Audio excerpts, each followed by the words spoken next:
Hi, it's Danny Fleming. And Marcus Goins from the LA Properties Online team. And we're here for our monthly market update about what's going on in the town and across the country. Well, are we doing across the country? We are Really, across the really country. meaning what's going on in where we are. COVID land was Indeed, doing yes. across the country. Yes. So anyway, look, if you have any questions at all, please feel free to pop them in the chat session of whichever app that you're using, whether you're on YouTube, Facebook or Twitch. Just pop them on and we'll try and answer them real time. I'm going to be looking at my laptop the whole time and see what we can do. So, Who are we? yeah, we're the LA Properties Online team. And you can see us there. As well as our dog. Our dog, he does some videos for us and things like this, so he's allowed to be part of the Part of the team. And yeah, look, we have 6 full-time support folks, and we have 7 agents in the team, and our agenda for tonight is we're going to talk about smart decisions. You know, what's involved, what's happening in the market, what are the things to consider if you're thinking about selling, and also buying. We'll touch a little bit on buying, but we won't go too much into buying because of the fact that we do have a buyer's seminar as well, so you can check online at our website to find details about that. I don't remember the last time we did, but I'm sure there's one coming up. About 2 2 weeks weeks ago? ago. About 2 weeks ago. But what we're going to cover a lot in tonight is selling. What does selling in 2020 look like? And that's important because we are getting closer to the end of 2020. We'll also talk a little bit about what we anticipate 2021 to look like. We'll cover a little bit about buying and we'll go from there. And now I'm going to hand over to Marcus to discuss. But I will interrupt. Just we need to make sure that you know I'm going to interrupt. All right, so smart decisions. So let's take a look first of all at the characteristics of the local, that is the Lexington market. Focus on Lexington this evening, give you a sense of what's going on. And really the question that most people have, even today, even though we're being kind of through the majority now of 2020, is really what's the impact of COVID on the 2020 and perhaps more importantly as we come to the end of the fall market, what's the impact going to be at 2021? Okay, there we go. Yes, no, turn it off. Oh, there we go. There we go. So apart from that. Right, so here we go. Let's take a look at the headline numbers. A little bit out of date now, but I think quite interesting to kind of see, to give us a little bit of a historic perspective. Here is the data for the last decade or so, more than last decade. And as you can see, back in 2019, the median price was 1.2 million, which is about a 66% rise since the prior peak, which is in 2005. The crash, if you will, really didn't exist here in Lexington. Many of the stronger towns in the area just really didn't see it, so not really something to worry about. But as you can see, about a 66% rise in terms of the median sale price. And actually this year, it's about 1.4 right now, give or take. So we've seen a substantial rise in that median price in 2020, which is why I said it's just a little bit out of date, but more of that, the more up-to-date data in a moment. So let's take a big picture. What's going on and why are we seeing that large increase in Lexington? So first thing to think about is who are today's buyers, because that's important to some extent in terms of Lexington, but as I'll explain in a minute, other towns too. This is a graph that the Census Bureau put out. This is about 5 years old now. I guess we're going to get some updated graphs early 2021. 2 things important about this. This is, I should say, what this is the number of people in each age bracket. And there are 2 bumps, if you will, on that. I've highlighted those in yellow. The upper bump, there we go, I'll try and use my mouse, it's not really very clear, but this one here, the older bump, is the baby boomers. Those are the children that were born just after World War II. They are now getting to retirement age and therefore beginning to think about downsizing. So that's one thing that's driving the market. A lot of people in a home today, it's larger than they actually need, looking to go to a smaller home, relatively close to where they are. So the downsizers are driving the market. The lower age bracket there is the first-time home buyers, the and they're driving the lower price point. So they're kind of coming up into the housing market for the first time. Downsizers coming, looking to come down from the house they're in. And that kind of drives the housing market, if you will. If you think about Liberty Heights, Arlington, where you've got predominantly smaller homes, smaller lots, therefore smaller homes, therefore more affordable homes, that's really an ideal location for a first-time home buyer as well as a downsizer. Somebody in Lexington, Winchester, Belmont for that matter, more expensive towns, looking to downsize, want to move into the area that they're in, so close by where they are.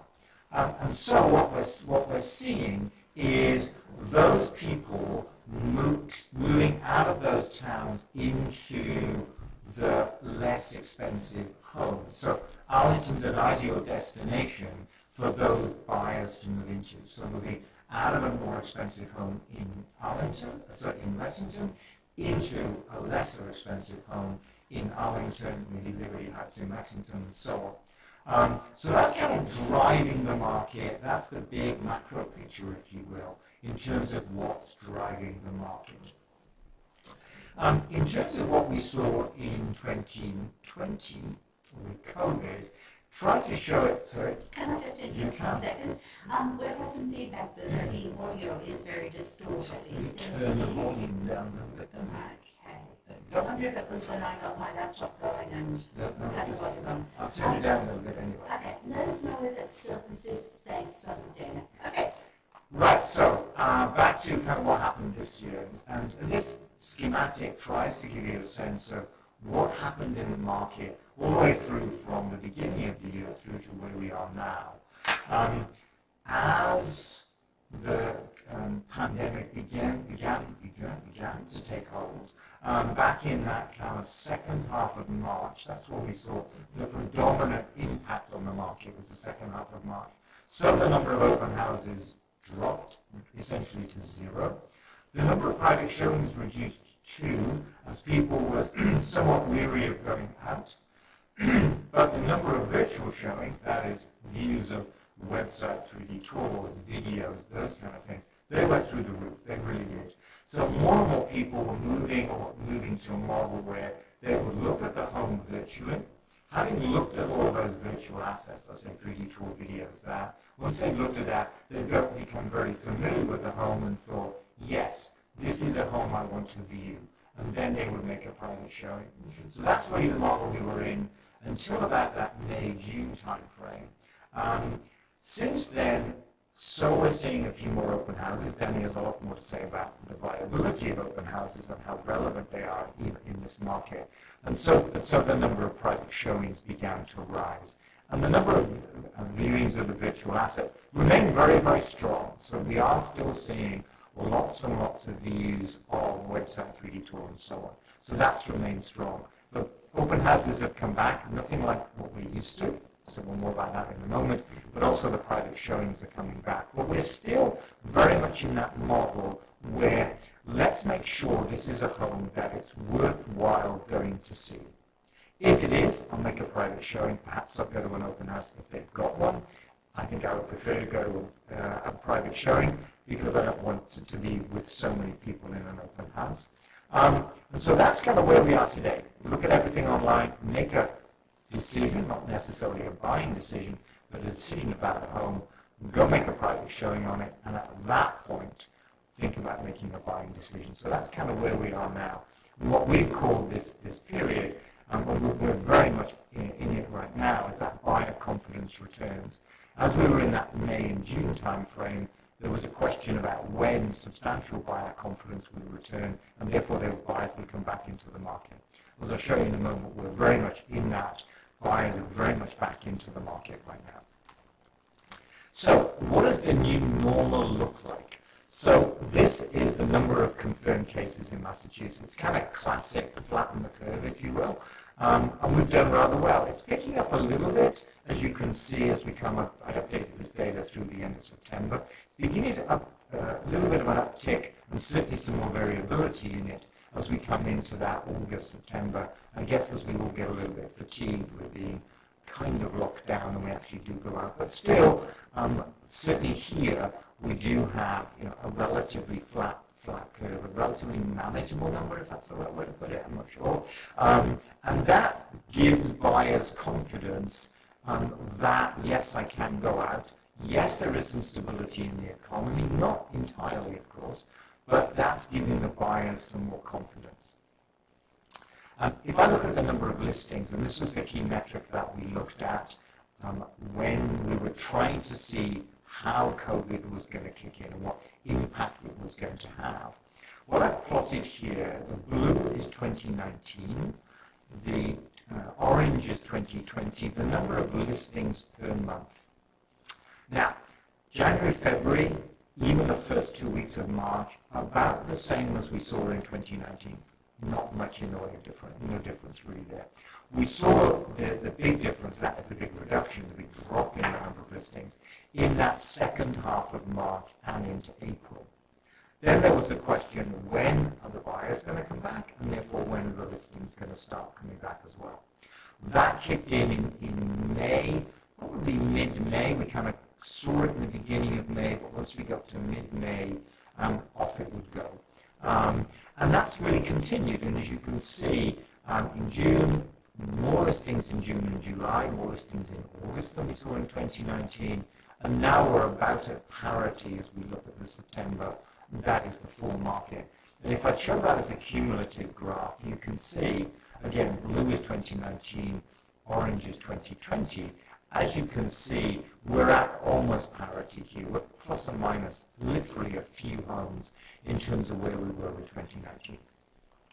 What I would add, though, is that we predicted back in January, as we were looking at the way the market was trending, and we said we would get more listings in 2020 than we did in 2019 because we saw that kind of correction in the market beginning to have some impact on buyers and sellers, and therefore more sellers coming into the market in 2019.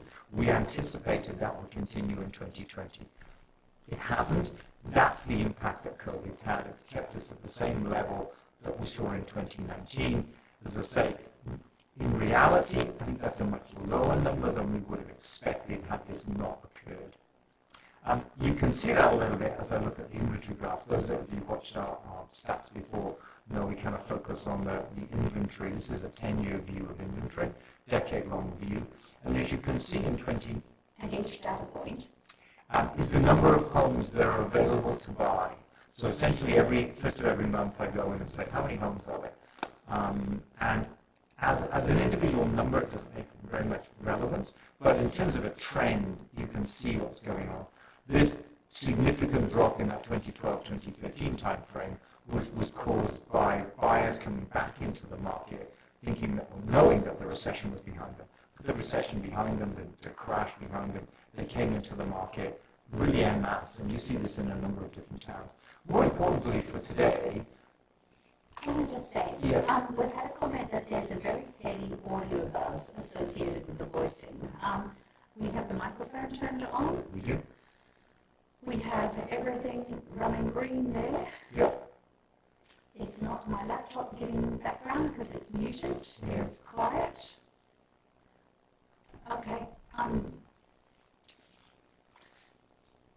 Let's say, sorry. There's no, the AC isn't going. Clearly the AC isn't going. So can't the AC be going. We'll give you a personal explanation of this if you'd like. We can come over and just let us know. We'll also check the video recording at the end as well and see if that's... I can't correct it in the video recording. Yeah, and we'll send that to you if there's something there. So I'm so sorry about that. Before I post it, I'll see if there's a buzz in it and see if I can get rid of that buzz. Okay. Yep, but everything on our end is showing that everything's good. So. Sorry. So, okay, now you can keep thank going. you. Thank you. So the peak or the increase we saw in 2019, which is what you can see here, I should point to the screen here, that was caused by this perception, in some cases reality, because we did actually go into a recession in the early part of 2020. Well, that's softening. Okay. Right. sorry, He hates it when I interrupt him. Okay, I'll shut up. Okay. It was caused by the perception that there was going to be a correction in the market, and what that meant that more sellers came on the market, more listings came on the market, more sellers came into the market, but there were less buyers in the market, and that pushed up the overall inventory level. We anticipated that would continue. What COVID's done is it's changed the market clearly, but it's meant that we've had less listings than we would have anticipated. We're at about the same levels we would see in 2019. The other reason we're seeing a reduction in the amount of available inventory is a shift in people's, and shifting where people want to live, I think it's fair to say. If you begin to look at the rental market inside central Boston, there is a movement of people out of central Boston into the suburbs.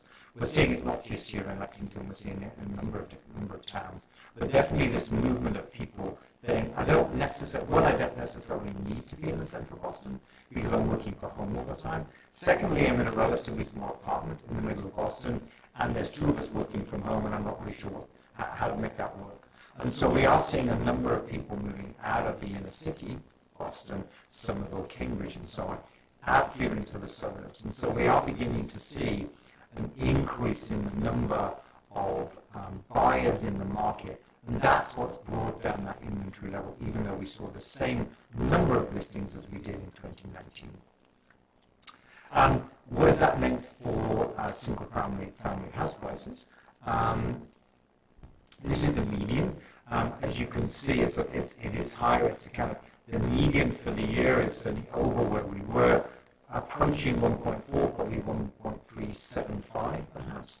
Certainly more higher than we saw in 2019. Some of that caused by more expensive homes selling, that's for sure, but also a buoyancy in the market, just as I said before, people wanting to come into the market from central Boston.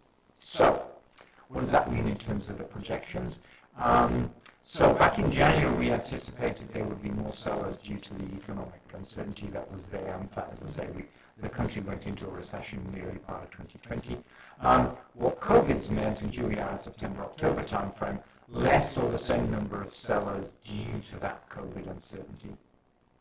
We're definitely seeing an increase in the number of buyers in the market, predominantly caused by people wanting to move out of the central Boston and that, out of the smaller homes that they're into the suburbs where they can get a little bit more space. And so back in January, we were saying that we saw Lexington tending towards a more balanced market.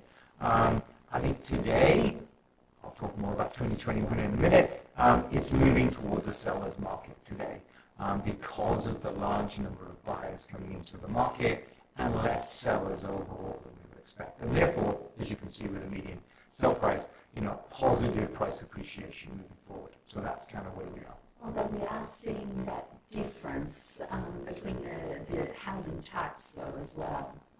Single families versus condos. We'll get into that a little bit later, but we are starting to see a little bit of a shift in the condo market. In terms of 2021, which is what people care about, let's face it, 2020 is almost certainly with the fall market coming towards the end, perhaps another 4 or 5 weeks, 6 weeks perhaps at the outside, depending on what the weather does. We really need to be looking now forward to 2021. And there's a lot going on, really. We've got this global pandemic, we've got a global recession, people still losing their jobs today. That's not over. That's definitely with us. We've got the Black Lives Matter movement. We have an election less than, actually, it's probably 3-4 weeks away now. It's actually 2nd or 3rd of November, so 4 weeks away. And still Congress talking about that economic relief. So there's an awful lot going on, almost all of it negative as it is at the moment, or certainly a lot of uncertainty. Some of it negative, some of it just basic uncertainty. But overall, the housing market in Lexington has fared very well, as you can see. So what does 2021 bring? I think it's difficult to say with certainty today. And it really does hinge, I think, on what happens essentially over the next couple of months. What will the election bring? Will it bring more certainty? Will it bring more uncertainty? And I think that's the key one for us. If after we get through the election, we're through it and everybody kind of, okay, now I get what we're going to be. We know when the vaccine's kicking in, probably second quarter 2021, clearly not 2020, plans can be made. Again, it also all depends on quite how the pandemic kicks out over the winter months. Clearly, it's going to rise. And that's what everybody seems to be talking as. People, hunker down, stay closer together as opposed to being outside. So, two things I think that really are kind of questionable right now. One, the degree to which, certainly in Massachusetts, perhaps not countrywide, the number of cases begins to tick up as the weather cools down, number one. And then secondly, what does the election bring? Does it actually bring certainty or does it bring uncertainty?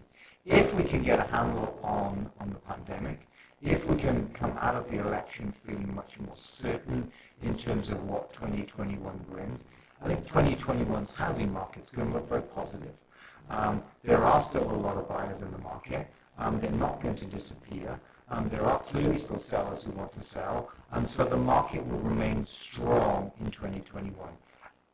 For what it's worth, probably, in my opinion, the same as it did in 2020. I don't see any huge increase in the number of buyers or the number of sellers. That doesn't seem right, given the uncertainty. But we should be in a very similar position, in my opinion, where we are today in terms of the number of buyers, the number of sellers. And it's really only when we get the vaccine, and we've had that for a number of months, that we'll get a lot more confidence, so the unemployment rate will come down, so back to normal. So really late 2021, 2022, we'll be back to where we expect to be. So I at least say for what it's worth, my opinion is that the early part of 2021 will be very much the same market that we find ourselves in today. Less sellers than we anticipate, but more buyers, and therefore a buoyant market. Okay. All right. So what does selling in 2020 look like? At this point in time, we really can't talk too much more about what 2021 looks like from the perspective of the mechanics of how everything goes on. Because as everyone understands, everything's quite fluid at the moment, and we're monitoring things on a weekly basis as to how is everything going to change with that. But let's first talk about the 5 keys to maximize sales price, and we cover 5 things. We basically we know that there are 5 components to maximizing sales price. First is smart decisions. Exactly what does this, what is going on in the market at the moment. Then there's preparation, ensuring that, your home is in move-in condition for the buyers. We'll go into more of these soon as well. Then there's staging. Staging's really, really important.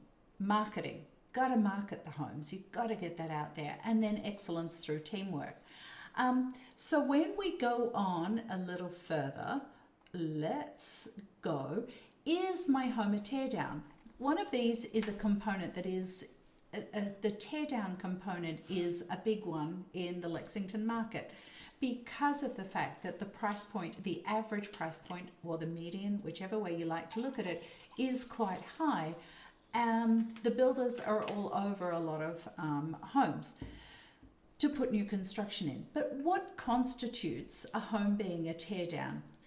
Basically, a home is a teardown if the land value is greater than what a home buyer would pay for the home.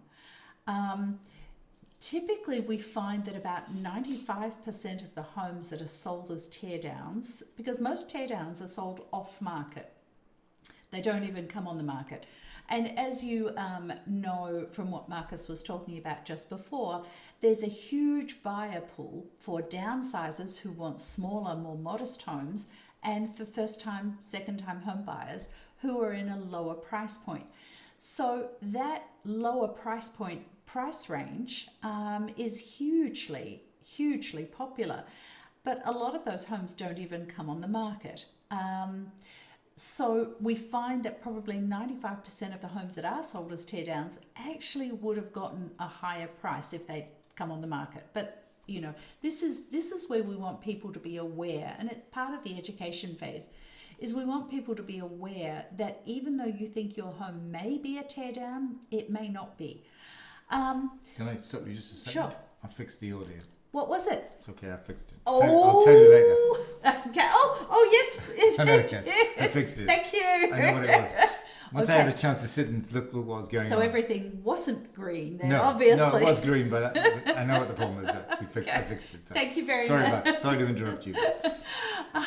Thank you for that, Dana. So who's telling you that it's a tear down? It's important to sort of explore who it is that's telling folks that it's a tear down. So if it's a builder knocking on your door or, popping something under your door and you're talking to them, they're going to tell you that they're going to pay top dollar for your home. They're going to tell you that. A lot of folks don't understand, I shouldn't say don't understand. Often builders will come in and say, I'll pay you the assessed value for your home. And a lot of folks are unaware that there's no correlation between the assessed value and market value for a home, and for a whole lot of reasons. And we can explain those if you're interested in that later. But a lot of times home sellers don't realize that the market value isn't actually their assessed value. So when a builder says, I'll pay you assessed value, wow. But why would they pay top dollar if there's no competition on the home? It's also important to understand if an agent tells you that the home is a tear down, you've got to sort of know where that is potentially coming from. So an agent, let's say an agent is called into a home and the home could sell for $650,000 if it came on the market. The agent would be paid their commission, their fee for selling that home on a $650,000 home. But the way it works with builders and agents and things is if an agent introduces the builder to the home seller and the builder is successful buying the home, then that agent is going to be the listing agent of the new construction home. So rather the agent getting a fee on a $650,000 home by introducing them to a builder, they may get the fee on a $2 million sale. So, who are they working for? That's sort of an important thing to sort of just have it in the back of your mind. Just, whose benefit is it if it's a tear down, and who's getting... I'm not really explaining that very well. You should interrupt when I'm not explaining things very well. Would you like me to do it for you?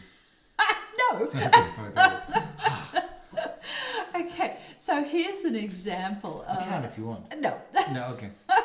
Here's an example of a home that someone thought was a tear down. They thought their home was a tear down. They actually approached a number of builders before they talked to us. I didn't know that until after we'd gotten an accepted offer about that, but when the home seller told me. But the photo on the left was when I walked into the home, and the photo on the right is, we just went through the home with paint. And we did a little bit of minor stuff with the flooring. But you can see, for instance, in the kitchen, the only thing that changed there is paint. We didn't change out the countertops. We didn't change out the appliances. We did change out the flooring and just put some more sheet vinyl down. But it to smarten it up, it was a $20,000 cost. This home seller told me at the end that the highest he could get a builder to was $770,000. So after we spent the money smartening it up, we came on the market at $839,000. Now that's $70,000 more than the builder was willing to pay to begin with. And the result, we had 7 offers on the home and we sold it for $900,000, which was a net increase of $110,000. And that was, the home was in a little bit of rough shape, but that's the price point that all the buyers are looking at. So it's really, it does make sense to just put a little bit of money into a home, because the highest return on investment we see is the minor cosmetics that we do around a home. And I'll go into that more. So what do we do? So a lot of folks don't know. We have don't know whether they'd be better off selling to a buyer or a builder. So we put together a program which is called Buyer or Builder. And what we'll do is we'll come in and do a market analysis as if a home buyer was buying your home. And also we get a couple of builders to give us a ballpark price as to what they would be willing to pay for the home. And then that way the seller has an idea whether, I think I want to go in that direction, or, yeah, no, let's bring it on the market. So it's giving the seller or giving the home owner a better idea of which way is the right way to go, having information from both components without a hard sell type frame of mind. So let's talk about what's happening in selling. So in general, we're not doing open houses. Now, some agents are. We haven't, as a rule, done open houses since they finished the middle of March. So there's a couple of components with that. We think there's far more danger in losing the serious buyers who like who could potentially be like your home by doing an open house, because with an open house, you really can only let one group in the home at any one point in time. Now, there's a couple of different components as to the ramifications to that. If you've, say, got 10 groups of buyers turn up at the beginning of the open house, great, I want to get in and see this. This is an open house, fantastic. And the first buyer group goes in and they take 20 minutes inside the home. And then the second buyer group goes in and they take 15 minutes. By the time you get to the 10th buyer group, assuming that no more have arrived in that time, people are not going to wait around because they might be there 2 hours, 3 hours trying to get in to see the home. They are going to leave in disgust. I hate to say this, but we have buyer's agents in our team, and they talk about this all the time about how they've gone to an open house with their buyer and they've just left because it was going to just take too long, and they don't go back again. The other factor is that sometimes even if you haven't got a whole lot of people outside waiting, even if you've just got 2 groups waiting outside, the group of buyers who are in the house at that point in time, they're conscious that there are people waiting outside, so they're trying to hurry through the home. So part of the thing about having a buyer fall in love with a home is just spending their time looking around the home, and sometimes even sitting on the sofa and just feeling the home. Now, if they're pressured because there's people outside, they know there's people outside, they're not going to take that time to do that. So not only are you in trouble by having lots and lots of people come to the open house and them leaving in disgust, you're also not allowing the buyers to spend the amount of time that they sometimes should by being in the house when they're in there. And the serious buyers are all working with agents. They make private showing requests. We had a home come on the market 3 weeks ago in a different town, and we had 120 private showings in the 5 days that it was on the market. Now, that's the record. Normally we say if we get about 20 plus private showings in the first main weekend, then that's typically going to get us a couple of offers. So private showings, the buyers will get in to see it. We're also not doing physical feature sheets at the moment. The physical feature sheets we were seeing with the last open houses we were doing, people just weren't willing to take them, weren't willing to do them. We still do feature sheets, but we have them virtually online in a couple of different locations. All of our marketing is virtual. Videos, 3D tours, the website, floor plans, virtual open houses. We do all of those sorts of things so that the buyers, by the time they get in to see the home for a private showing, they're pretty familiar with the home by that point. We are recommending that sellers do a seller's disclosure. Massachusetts is a voluntary disclosure state, so a seller doesn't have to disclose what they know about their own home. But what we're seeing is that in the normal pre-COVID market, a buyer had ample opportunity, had lots and lots of opportunities to get in and see the home, bring friends, bring family, bring a contractor, all of those types of things.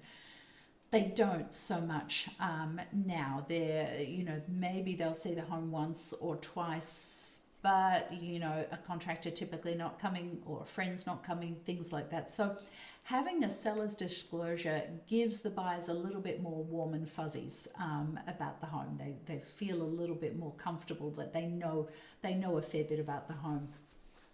And what Marcus was saying before, the buyer's behaviour is to view the home virtually and then come and organise and do a private showing. Closings are all virtual. So, yes. Is this a good time to talk about the condo market? Yes. Seems like the right time to talk about it. That's all. No. It's really interesting. Condo market versus the single family family market. That's the kind of key here. So it's very, very interesting. As we were saying before, the market is fluid at the moment. And the single family home market is solid. It's still very buoyant. We started seeing a shift in the condo market about 5 weeks ago, where we bought a condo on the market and we had not much activity on it, very little activity, but we still got 3 offers, which was really surprising on the Tuesday with the amount of people that got in to see the home. I think only 6 or 7 people got in to see the home and we got 3 offers. Whew. Okay, then the following weekend, we bought a condo on the market just around the corner from that first one. And we had very, very few showings, far less. And we'll explain too about how we can show people, Sure. our sellers, how much activity is going on in there, how many of the virtual views of things. And we'll go into that. We've got a demo of that a little later. But the virtual views of the home were still really high. But we didn't get offers on that home. Okay. Then the following weekend, we had 2 condos come on the market and 0 showings. And so then the following weekend, we adjusted the price of one of them. We got some activity. It's really interesting what we're seeing. And we had an agent meeting about that last week, trying to sort of see what is everyone seeing about the condo market. Why is this why are we experiencing this? And what we've really determined it is that the buyers who are moving out from the city are coming from a shared living space. They're in condos, they're in rentals, they're in high-rise buildings or, multi-unit locations. And they're moving out because they don't want to be in a shared location. And it's interesting that it's only just hit the condo market in the last 5 or 6 weeks, though, where we're just seeing those same buyers starting to shy away from condos. So we will keep everyone up to date with what we continue to see with that, but at the moment it's not looking good in the condo market. And typically our backup, if a condo is not doing well, is renting. But unfortunately, the rental market's not doing well either. So it's really quite a dilemma as to what the sellers... And the rental market's quite interesting in that I looked at the data probably about 2 weeks ago now, perhaps. If you look in Boston, you look in Cambridge, you look in Somerville, those where it is that there are an awful lot of rentals on the market. We were seeing anywhere from 3 to 4 times the number of rentals on the market this time of year, which is early fall, versus the same time last year. That's a huge difference in the number of rentals. Now, clearly some of that's caused by the students not coming back, or some of the students not coming back. But either way, that's a big difference between where we were last year and where we were this year, which is why, as you said, Danny, there's no point recommending somebody, if you can't sell today, why not try and rent it out? That's futile in many cases. Yeah. So that's kind of interesting to see that shift, and as best we can kind of guess where why that's happening is people were in central Boston, decided they didn't need to be in central Boston. Now everybody's working from home. Why don't I go somewhere else? Instead of spending $700,000 on a condo, why not go to Acton or Groton or something and spend $700,000 on a single family home, because they're still going to be working from home during that time. So that's what we believe. And with clearly many people will go back to the office. I think the question is this, and I read something today that about 50% of executives anticipate a predominantly remote workforce. And even if people do come back to the office, it's not going to be 5 days a week. It may be 1-2 days a week, in which case I'm okay with a much longer commute. Before I didn't want to spend an hour in traffic every day. Now that hour's come down to 40 minutes because there's less traffic on the road, and I've only got to do it twice a week. So being further out has meant that issue of the commute beginning to become less, it today is less important than it was certainly 9-12 months ago. Yeah. So then let's get on to the remainder of 2020 again. So from the preparation component, contractors are willing to be working in homes. At the early part of this, contractors weren't willing to go into homes. Sellers definitely weren't willing to have contractors in. But we are seeing some sellers a little bit reluctant, but the contractors are all back in working as they used to. Full staging, we are back to normal with that. We did have a period of time where we were modifying our staging that we do based on whether it was an occupied home or not. The only restriction we have at the moment is that the day that we come in to stage and take photos, video and 3D tour, we ask that the sellers not be present during that time, just to keep our stages and things safe. And showings. There's no overlapping of buyer groups. Any showing requests that come in, they're confirmed typically, but there's no overlapping allowed. So it's just one group at a time. So let's talk about preparation. It's important to understand the value that preparation and staging give you. So what I thought I would do is just show you some examples, and then I'll get into exactly what the preparation involves. But we've got preparation. This is an estate sale we did recently. I haven't seen these photos. I know. I put these in today. Okay. It's new for Is me that as allowed? well. Yeah, no, it is. It's just new for me as well. And he's going to criticize me later. You should have done this. I'm going to pay attention to the presentation now, because I've seen some of the rest of it I've seen before. This is brand new to me. So okay, so right. this is an estate sale. Wow, we had actually we had actually sold 2 different houses for the estate. No, not the estate. The person who I've forgotten what is owned it called? the homes. Who owned the homes? We'd sold 2 of her homes before in different towns, Melrose and Framingham, and now this was in a different town. And this was an estate sale. She it was in pretty rough shape. As you can tell, we went in and sort of said, look, we would get you so much more money if her home was painted and cleaned up. So after we came in and painted it, you can sort of see the difference. It looks so much more, dramatically different. But now, staged, that's the power. When the buyers walked through the door and they saw this fresh, clean, staged home, we had I think 17 or 18 offers on the home, and it sold for way over what it would have if it was in its original state.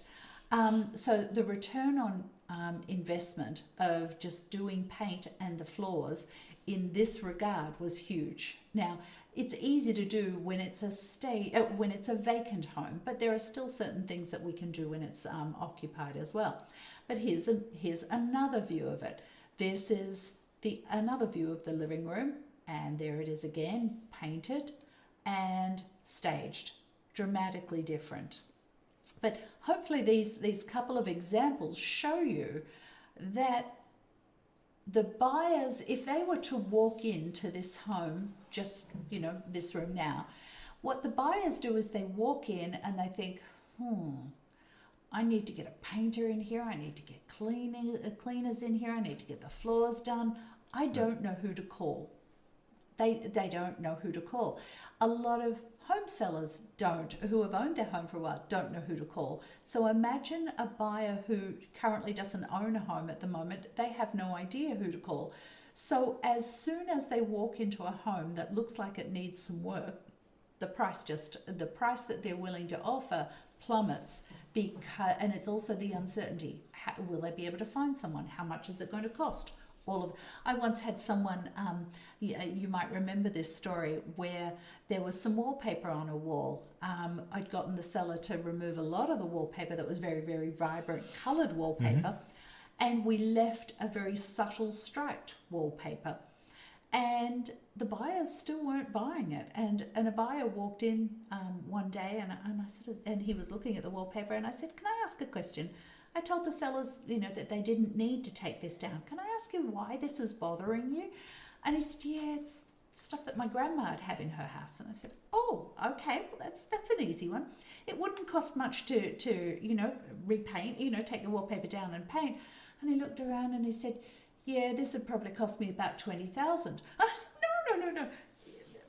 It wouldn't even cost you any more than 2,000. And he said, "No, you're just trying to sell me the home." So the buyers often don't know how much it's going to cost, but big dollars start ticking over in their head when they see work that needs to be done. But anyway, back to this. No wallpaper in this one, just There's no paint. wallpaper, and I think there was blackboard paint. And a blackboard, yeah. Yeah, and this was in the dining room. Very good. So anyway, we came in and painted, but again, it looks so much fresher when there's furniture and staging and that sort of, just cleaned up. Here's another one. Here's a bedroom. That's it, painted and cleaned up. And there were some sheet vinyl. I think it was sheet vinyl or luxury vinyl tiles, interlocking tiles, because the carpet was in just too rough a shape. And it was much more cost effective for us to get these tiles laid instead. Again, it's all about the return on investment. We don't want to spend $2,000 just to give you a $2,000 return. That's pointless. That's busy work. But if we can spend $5,000 and give you a $50,000 return, that's worth doing. And then here's the difference when the home is staged. Staging is huge. So let's talk about what the preparation involves. There's no one answer fits all. There's just not. Every house is different. But what I do want to stress, though, is don't do major renovations unless you think that you're going to be in the home for 2 or more years, because the amount of effort involved in doing major renovations, yes, you will get a return on it, but it's not typically worth what you're spending your time and your energy and your money doing. There are far more cost-effective methods of getting that return. And a lot of the high return on investment tasks just aren't high dollar activities. It's knowing which are the ones to do and which are the ones not to do. So we'll give you the advice on which things are important to do. We'll also give you advice on what order of them to do, what the order is. And we'll also tell you, no, it's not worth doing. I was at a house yesterday, and they were talking about a couple of different things that they were thinking of doing that they figured that they had to do. And I said, no, don't do them. The buyers are not going to pay any more money for your home if you've done those than what they would if you hadn't done them. So they're really just not worth doing. And the preparation phase,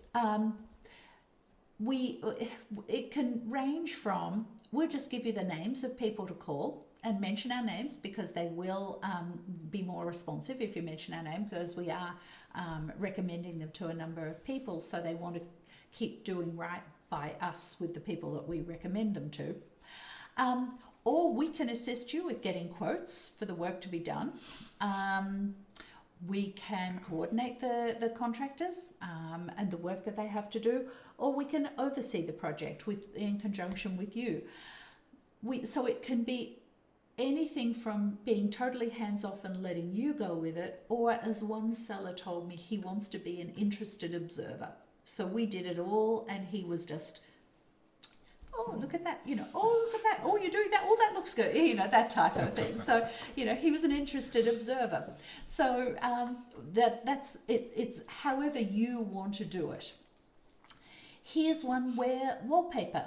Wallpaper we get far greater returns with taking wallpaper off a wall and with fresh paint. Here's an example there. Paint. This room had blue ceilings and blue trims and pretty pink walls, and that would be fantastic. Well, I mean, it wouldn't. No. No, it wouldn't. I was going to say it could be a boy or a girl, but no. No. That was someone's dream, I think. Anyway, again, if you look at the after, where you've just got clean, subtle tones on the walls and fresh flooring, the home, it makes a huge difference. But here's another example. What a lot of people don't realize is kitchens. A lot of the buyers are not interested in wood cabinetry. They're just not. They're just not. And I haven't told you this, but if we were ever to sell our home, I knew this was coming. we would have to paint our cabinets. Okay, that's all right. But we're not painting them now because we're not intending to sell for many, many years. So it might be back. So you raised my hopes then. I was and then dashed. Anyway, just crushed, so just like that, crushed. This example. I'm looking to be a downsizer. What can I tell you? This example is a home that had been on the market with another agent for 103 days, unsold. And they asked me to come in, and I really didn't have too much to suggest apart from staging. We came in and staged the home and brought in accents and things like this. But the kitchen, this is the main thing of what we did. We painted the kitchen cabinets. We did swap out a couple of their appliances with stainless steel, only because they had a mix of stainless steel and black. It was low cost to switch out the two appliances that we did. And in this, when we bought it on the market, we had competing offers on the home and sold it for way over asking. And a lot of that was just painting the kitchen cabinets. It really does make a huge difference. Here's another example of a kitchen that we had just painted the kitchen cabinets. As you can sort of see, the appliances are the same. It's just the cabinets that change colour. But it makes, I guess if you think of it like this, when the builders are building new construction right now, and in probably the last 5 to 10 years, they're putting in white cabinetry, off-white cabinetry. That's the style, that is what the buyers perceive as high value. It's an expensive look in a home, is the off-white cabinetry. A lot of folks, when they come into a home and they, we did this with another home where we just painted the kitchen cabinets, and I know I had a few buyers come in and they said, oh wow, is this a new kitchen? And I couldn't say it was a new kitchen. I said they had done some refreshing of the kitchen, but that's what happens when you have white cabinetry. The buyers do sort of, oh, this is new. So anyway, there's another one. This is the older, duller, wood cabinetry. Again, we didn't do anything with the appliances. You might see that the countertop was yellow there, and in here it's grey. I was really surprised about this because I did turn up one day and the painter had suggested to the seller that he paint the laminate counter. Now, we do suggest painting laminate in the bathrooms. We don't typically suggest it in a kitchen because this is a high Touch area, high use area. Yeah, and Yep. I don't know how long that would have lasted in an active kitchen, but on the same token, it was an older kitchen. The buyers might have been thinking about, replacing the kitchen in 3 or 4 or 5 years' time, and that would have worked. Could they have put a low-cost granite there instead? They could. You mean the sellers? Yes. Or maybe even the buyers, for that matter. The buyers could. I yeah. don't think it would have warranted. I wouldn't have put granite in there to sell the home. I was happy with the yellow counters. We've sold many homes with high color laminate counters. When it's against white cabinetry, it's fine. And so long as it's in good condition, then stick with it. Yep. Yeah. Here's another one that a lot of folks don't realise is that the typically the older tiles that you'll find in some homes paint up beautifully. Benjamin Moore sell I'm sure the other paint stores do, but a bonding primer, and that's painted onto the tiles first, and then normal paint is painted on. But what you can see here, these are tiles that are just painted. Now, obviously the tiles have to be in good shape and not broken and cracked and, that type of thing. But when they paint up beautifully. We took the wallpaper down. We put a tint of blue in the paint because we still had blue floor tiles. But when you've got a bathroom that looks fresh with fresh paint, even though it's got old fixtures, the buyers walk in and they sort of think, I don't need to do anything to this bathroom. We can just move in, live in here, and in a couple of years' time renovate. A lot of buyers, if they see an older bathroom that was obviously like this, they'd think that they'd need to renovate the bathroom before they moved in. So it offsets some of the costs that the buyers start imagining that they would have to pay when they move in. Here's an example that I talked about with painting laminate, and we also did the tiles, but you can see this has had nothing else done to it except paint in this room, and in the after it looks so much fresher, it's just with paint. Here's another example. Again, where we did paint the laminate counter, as you can sort of see here, the laminate was in rough shape. We did stick it back, the contractor stuck it back together, and then paint over it. Still the old sinks and old faucets, painted tiles in the back, and that was that. So that just made that feel a lot fresher. Here's an example of where it's been done in a bathroom. This was cherry cabinetry. Interestingly, with this home, the home had been on the market for about 4 months unsold. And when we came in, I suggested to the seller that we paint the kitchen cabinets. And the seller was a little sort of reluctant to do it, but then ended up trusting us and sort of said, yep, okay, we'll paint the kitchen cabinets, no problems. Go for it. And then I was sort of very surprised. A couple of days later, the seller contacted me and said, I love the look of the kitchen cabinets. We decided to do the bathroom as well. So this was the bathroom. I didn't know, but it does look good. It modernized the home. But it's not just the inside. The outside is still important as well. So this home had been a FSBO for about a year. It had been a FSBO first, then it had been on the market with another agent for a year, and then it was a FSBO for sale by owner.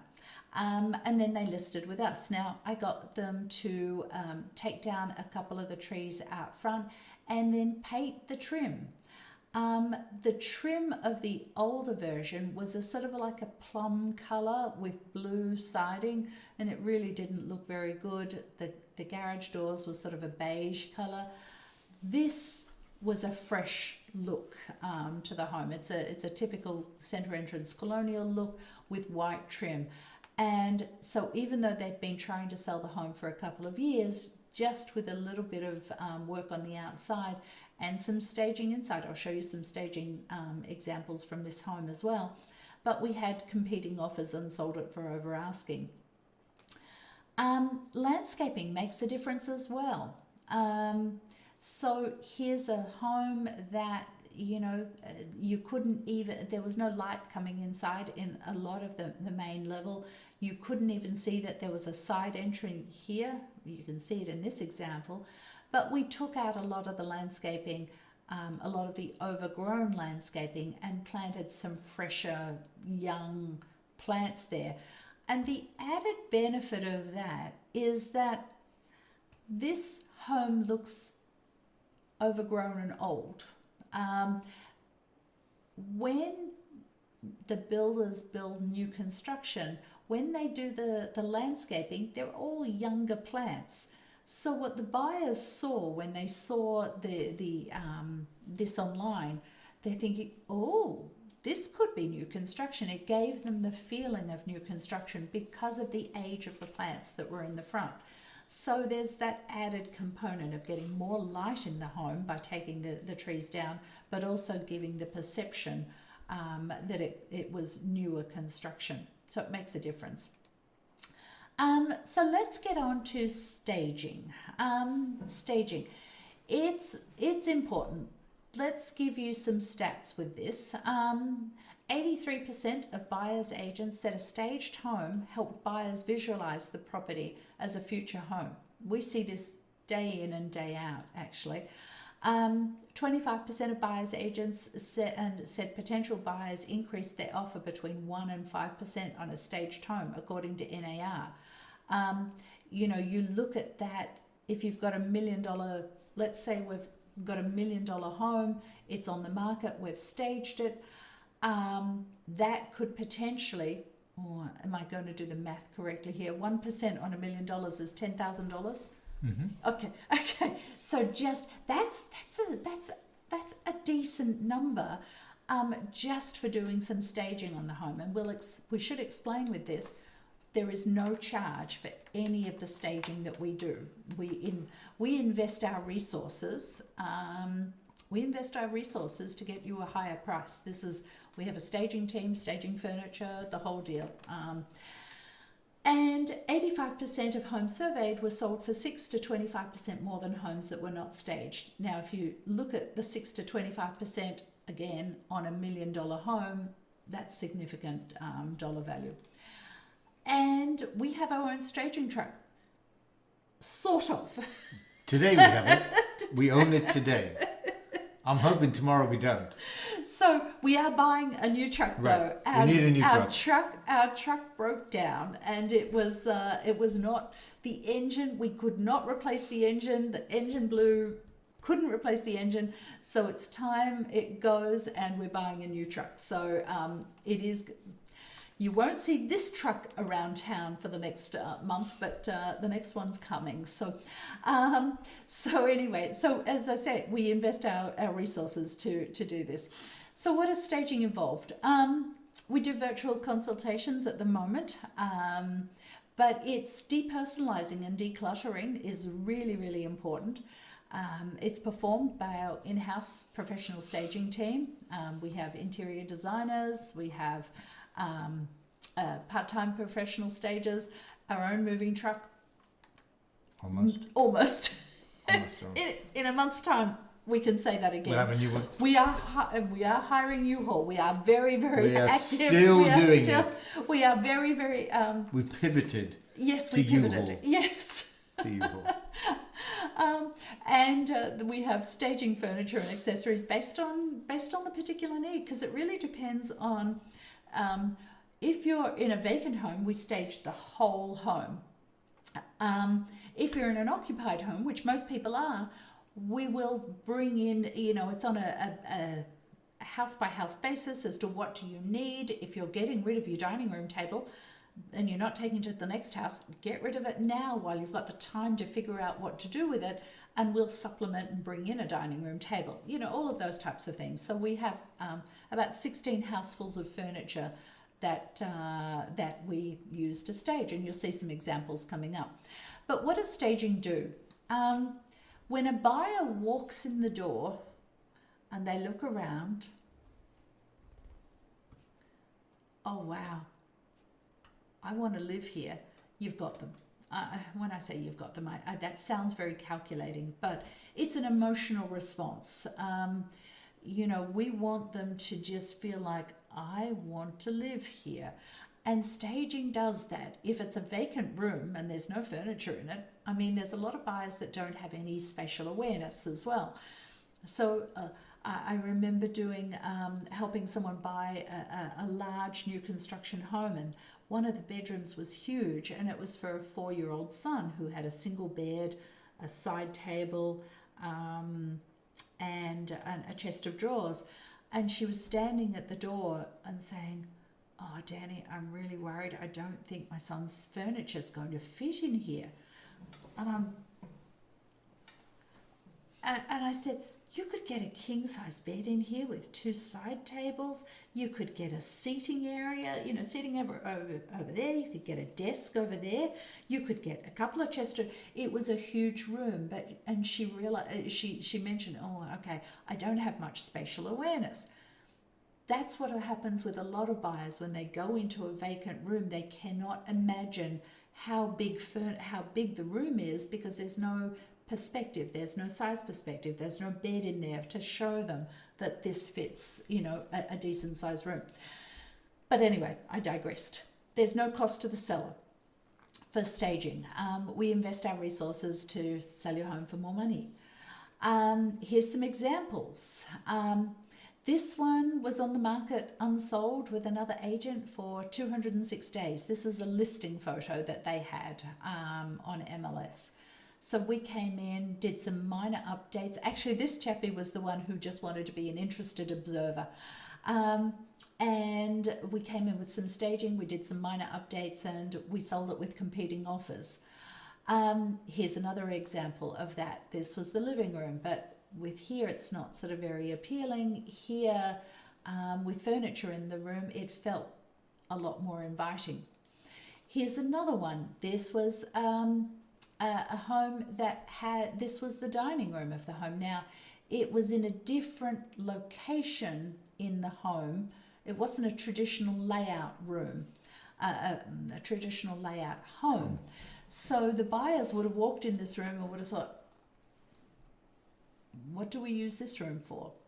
They wouldn't have known. Well, okay, putting a dining room table and a side table in, oh, it's a dining room. Easy solution to solving unique layouts or flexible layouts. Whenever you see that in a listing description of a home's description, that's a trigger point for most agents anyway, and a lot of buyers, is that it's not a traditional floor plan.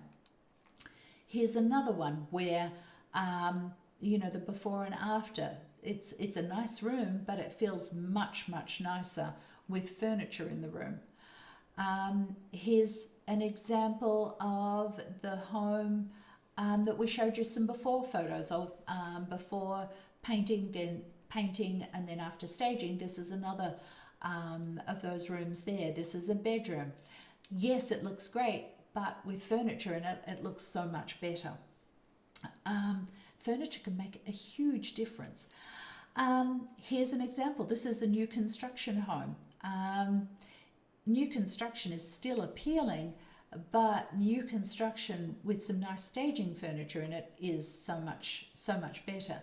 Now, this particular furniture, I should mention that we don't just have traditional furniture. We have contemporary furniture. We have modern furniture. We have furniture that will suit every home style that there is. And in this particular home, it was built in the Studio McGee design style.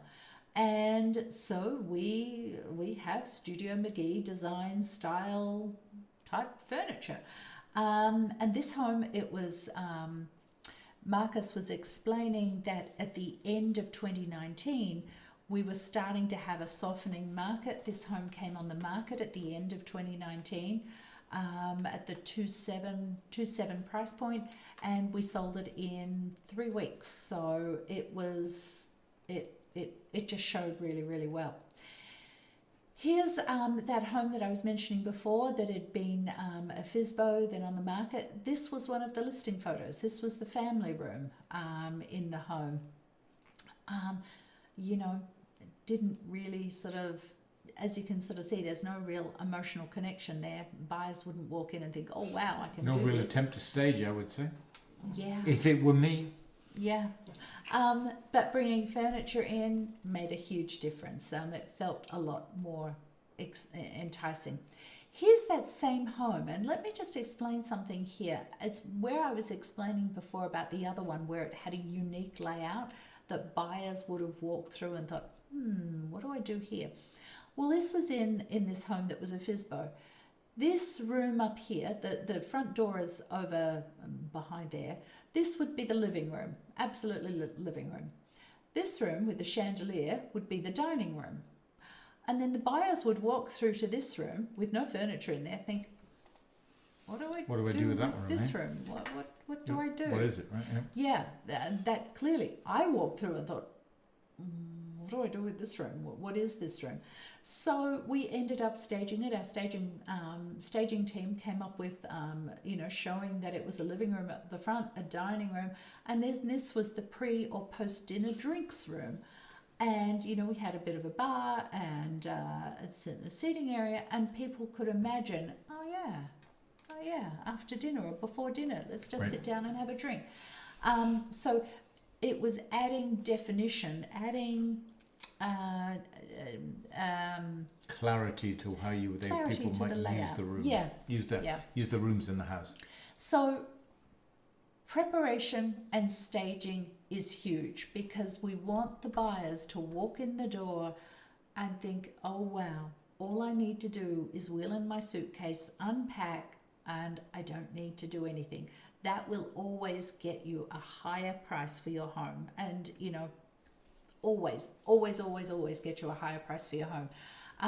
And so now we are on to marketing. Yeah, I'm going to have a drink.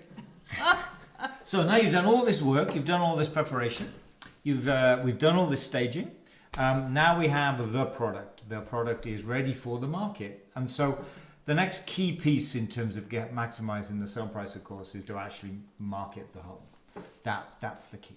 So what is marketing, or why does it matter? Does it matter in this environment? As we mentioned before, the way buyers today are viewing homes and making that decision about whether they, one, want to see the home and two, want to buy the home, is they're looking at all of these digital virtual assets, 3D tour, the video, photographs. I'll show you them in a moment. That's the key. Once they've kind of, yes, this home is something I'm interested in, then it kind of goes from there.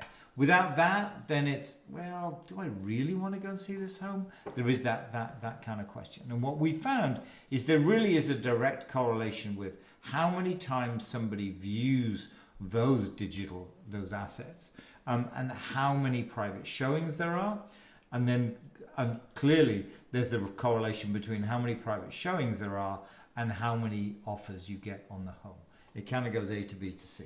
Yeah. Mm-hmm. So that's key. So it's very, very important that you have that in place, but it's also really important that you can actually see what's happening. Because unless you know how many times people are viewing these things, you're not really going to get an understanding about how popular the home is going to be. I mean, that's key. Be it price, be it the layout, whatever it is, this is the way you can work out very clearly, yes, this is a home that is going to be very popular, or no, this is a home that isn't going to be very popular. And so one way we do that, and what we've rolled out over the course of 2020 this year, is really what we're calling this listing dashboard. And the idea behind the listing dashboard is to give you first of all, an understanding of what's going on with your transaction, be it a list or a buy for that matter, but in this case a list, but also how many views of those 3D tour and video and that you are actually getting. Why don't you show everybody? Why don't I show it? Why don't I show it? You get to see my phone here. And so let's go to the MA Props app. Let me go to the home screen first of all. So there's the home screen of the app. What I want to showcase here is the dashboard. This is the listing dashboard. Okay.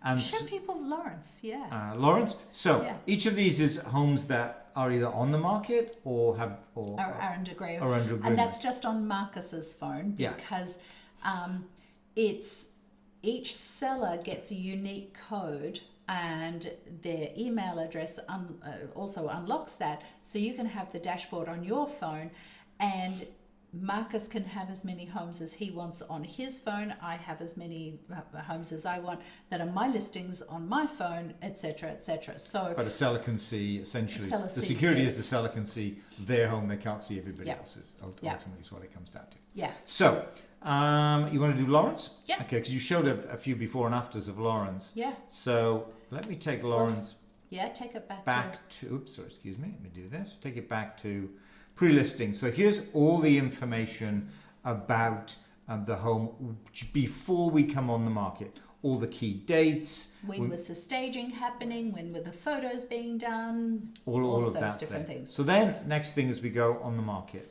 There we go, we're on the market. And what we're seeing here is how many times the 3D tour was viewed. And as you can see, 17th was a Thursday when we brought the home on the market. Lots of views on the Friday. But as you can see, they drop off on the Saturday and Sunday. So what's happening here is that lots of people are looking at the 3D tour. You'll see it in the floor plan. You'll see it on. I'll show you as well. If I show you the floor plan views, looks the same profile. What they're doing here is looking and making a decision about whether they're going to make a private show. On the Thursday or Friday. Thursday, and specifically on the Friday when Yep. the majority of people see it. Saturday and Sunday, they're actually viewing the home.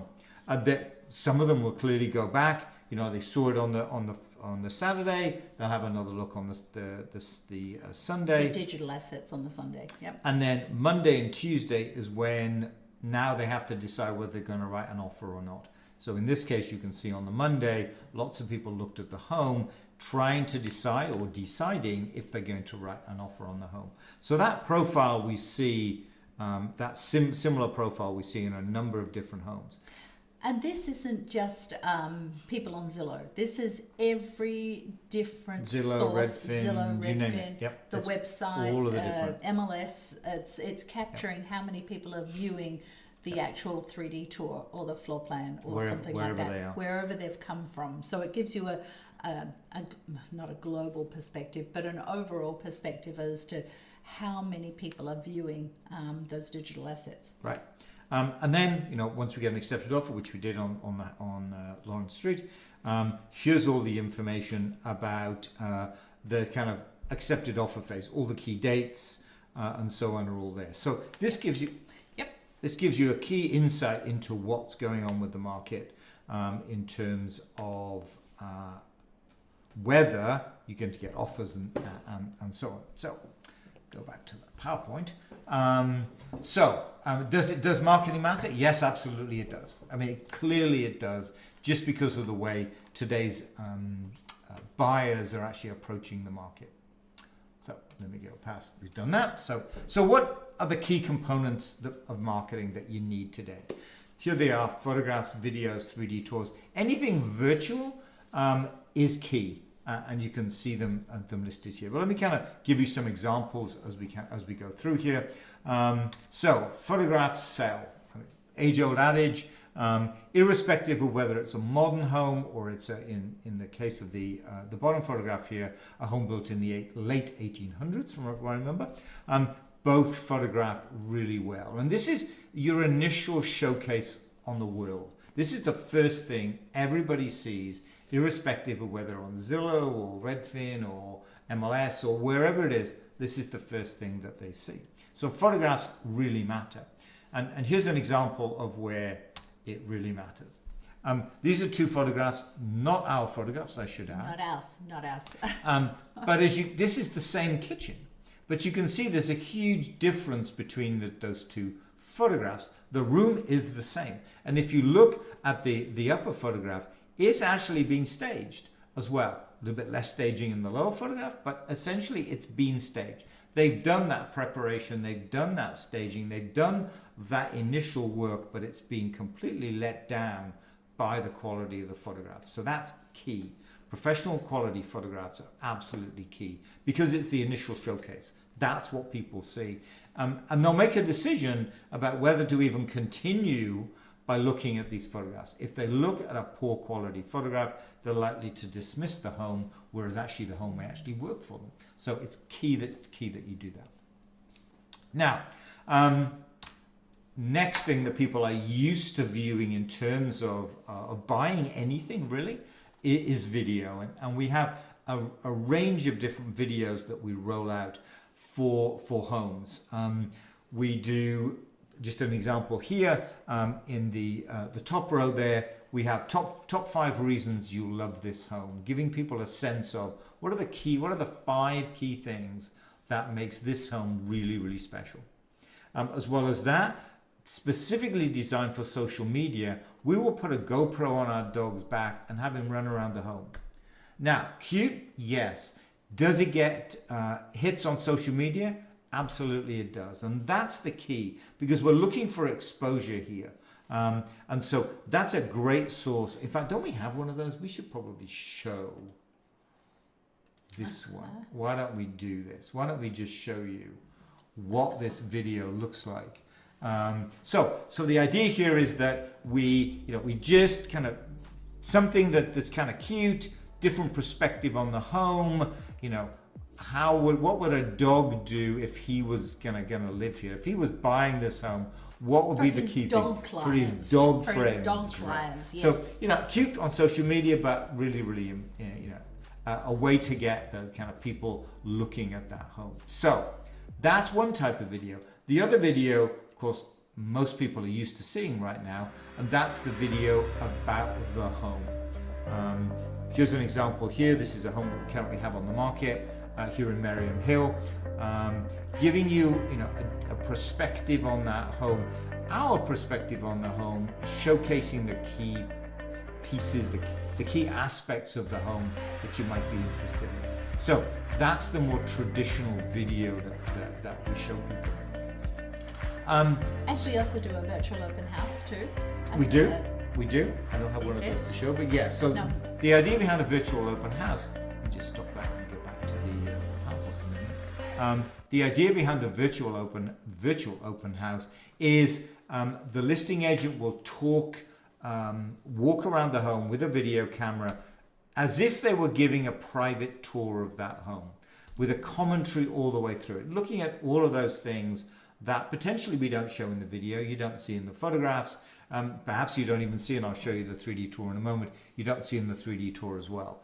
But giving you kind of opening closets, going in the garage, perhaps going in the unfinished part of the basement, those kind of areas in the home. So giving you a sense of the unguarded, if you will, view of the home with a commentary that kind of goes through it. So lots of different pieces, but everything in the photographs, the video, even the virtual tour for that matter, even though you can interact with the listing agent as they're going around, is really our perspective on how you might view the home. So we also have a 3D tour, but before I show you the 3D tour, what I thought I would do is I would show you the website, because it's the place that we put everything about the home, all aspects of the home, all there in one place for you to view. So this is. You haven't gone to the website yet. I am on the website. Oh yeah, it is now. It's just delayed. No, you're not going to see it over there. I'm here. Oh, I hate technology.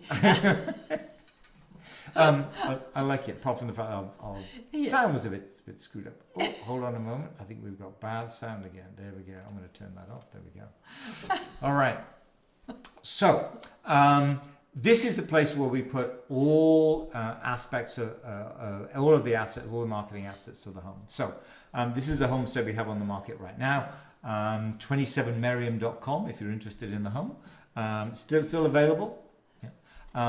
But here we put everything. So here's information about the home, beds, baths, price point, all of those aspects, information about the home, and then a series of photographs as well as the narrative. So kind of walking you through the home in terms of the narrative and then the photographs that go along with that. Coming into the foyer, there's the family room. Outside, here's the kind of dining room and then the kitchen in a minute and so on. You get the idea with that kind of commentary throughout it. Upstairs, what I wanted to get to though, there's the basement. What I wanted to get to was the 3D tour.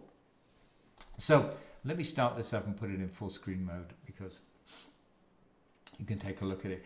Everything we do is really our perspective. We anticipate how you will go through the home. Full screen mode. Yeah, You're trying to do it left. You're trying to do left-handed now. That's not going to work. Take it from me. Now there we go. How's that? I did that. There you go. You did that. The idea here is that you're in control. As Danny mentioned, potentially you're going to get less access to the home. You are going to go in there, but you're going to get less access to it.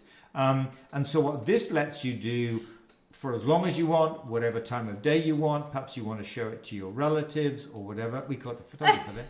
It's always great when you see mirrors. He's in the mirror, yes. So, it's a way for you to look around this home, as I say, whenever, for however long you want, whatever kind of detail you want to look at. And we find this a key resource for potential buyers. You gave up then, Don?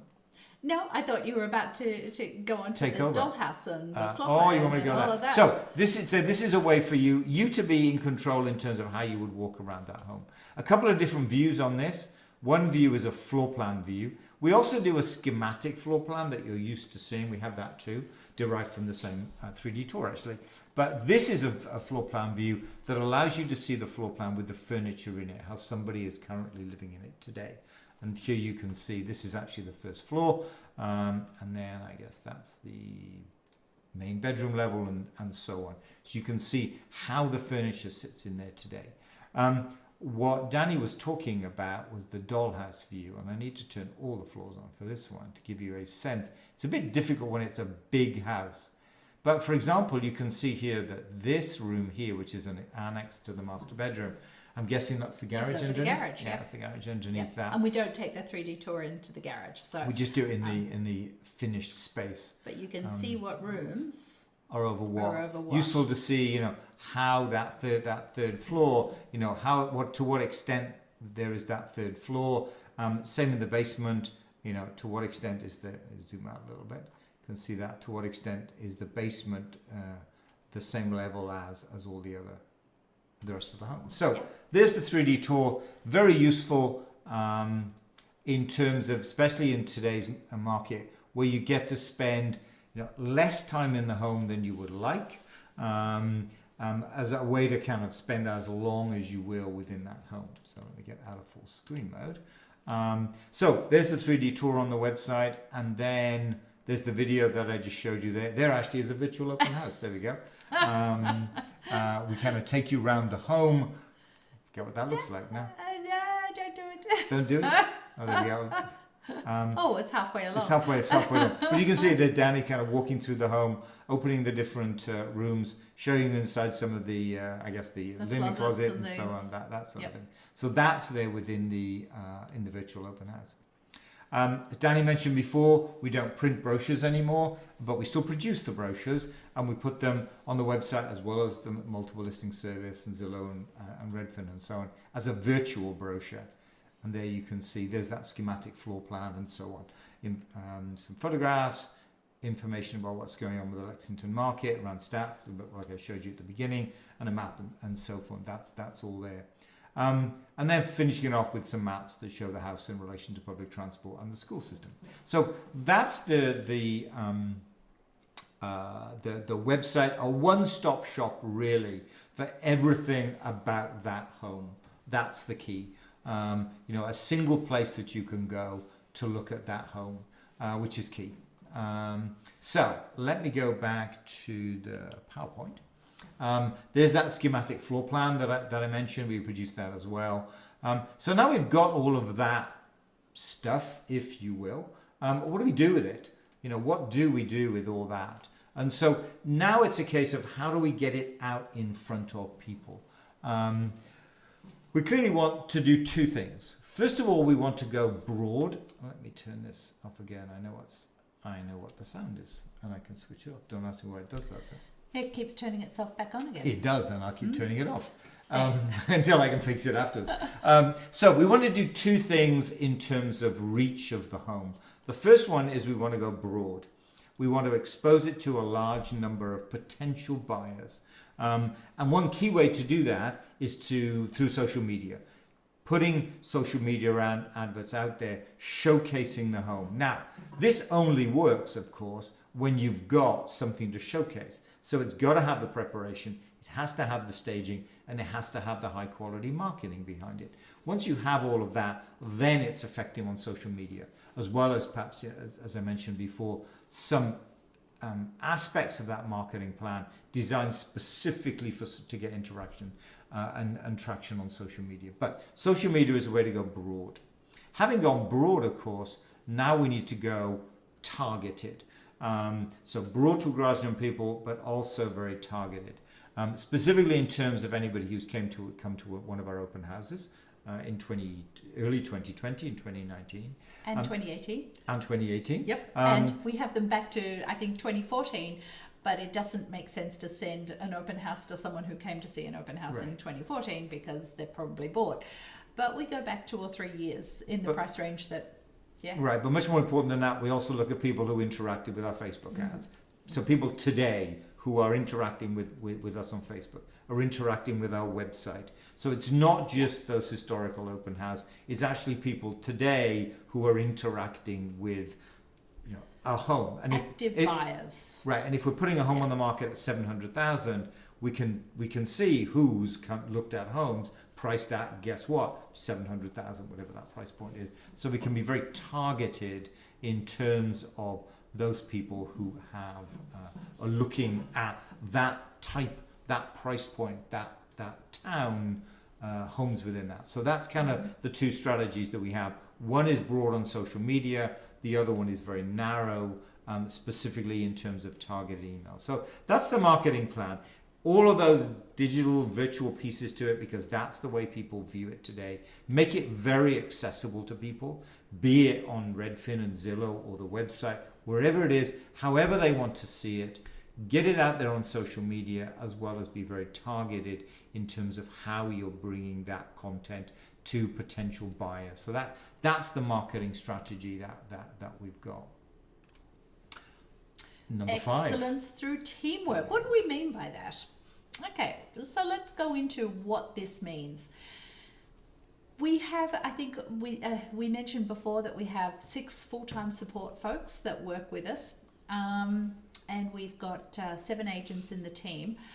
So to us, the client is the center of our universe. Everything that we do is to make the client's life easier, stress-free, getting them the highest price, doing what we can to communicate with it. I mean, you can sort of see by the app that we've put out, all of it's focused around the client, what doing as much as we can so that the client knows exactly what's going on. We've got the agent communicating directly with the client. We've got our listing coordinator directly communicating with the client. Our closing coordinator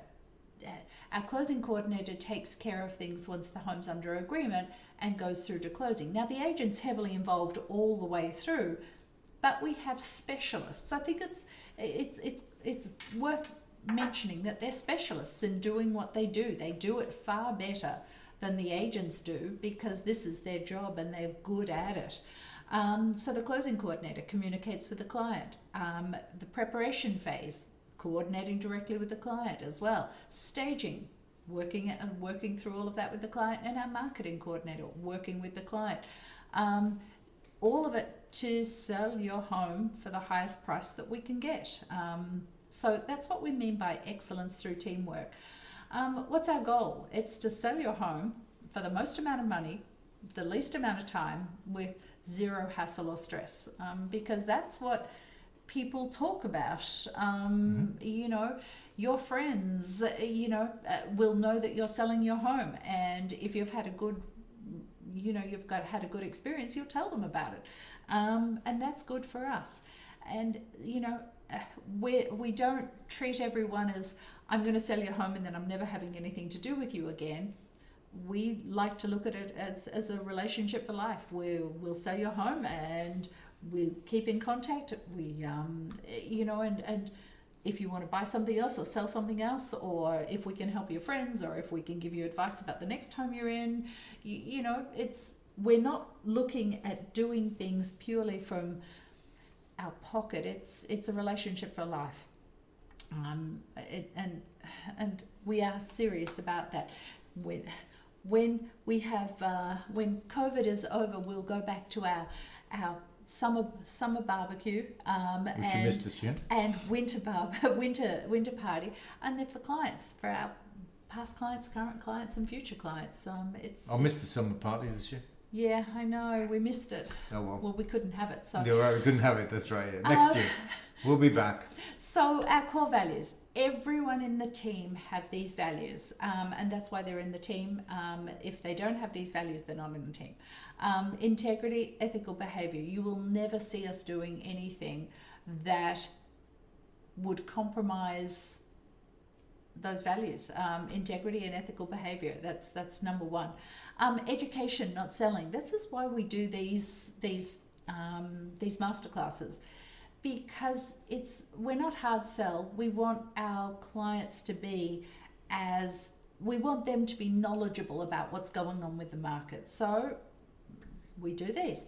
An exceptional customer service. We like to know that you're going to think that we are letting you know all the way along about everything that's going on, and that you don't end up at the end of it and sort of think, wow, I wish that was done better.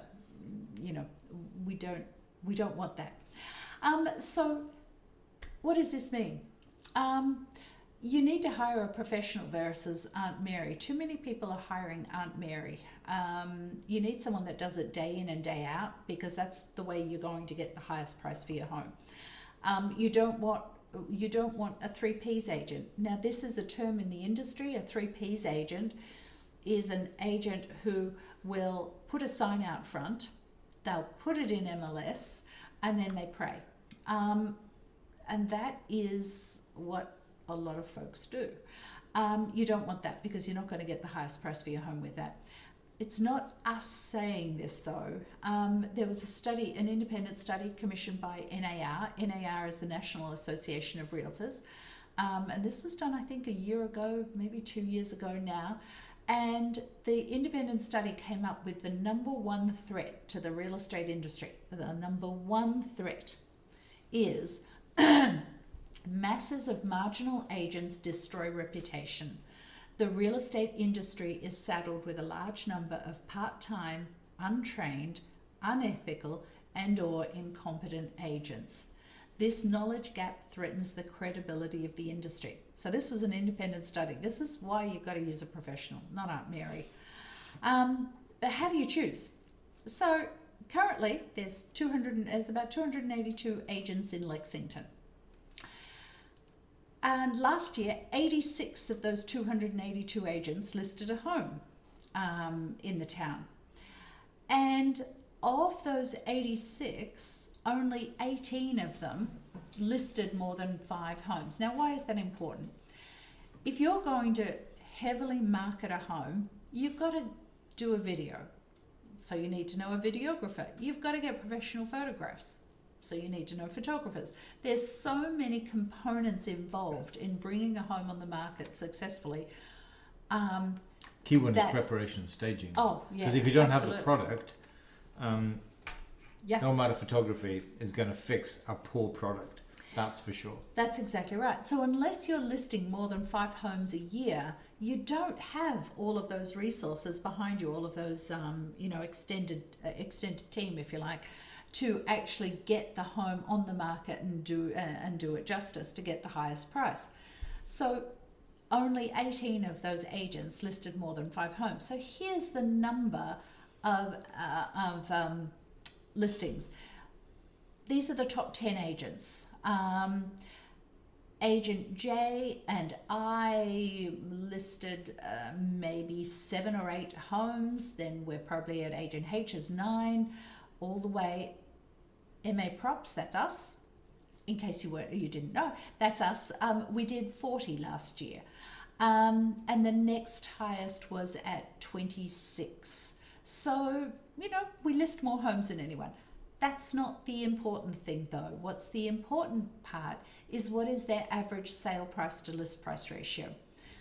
So the sales price to list price ratio, if you bring a home on the market for $1 million and it sells for $1 million, that's 100% sale price to list price ratio. If you look at Agent J, they had just about 94% sale price to list price ratio.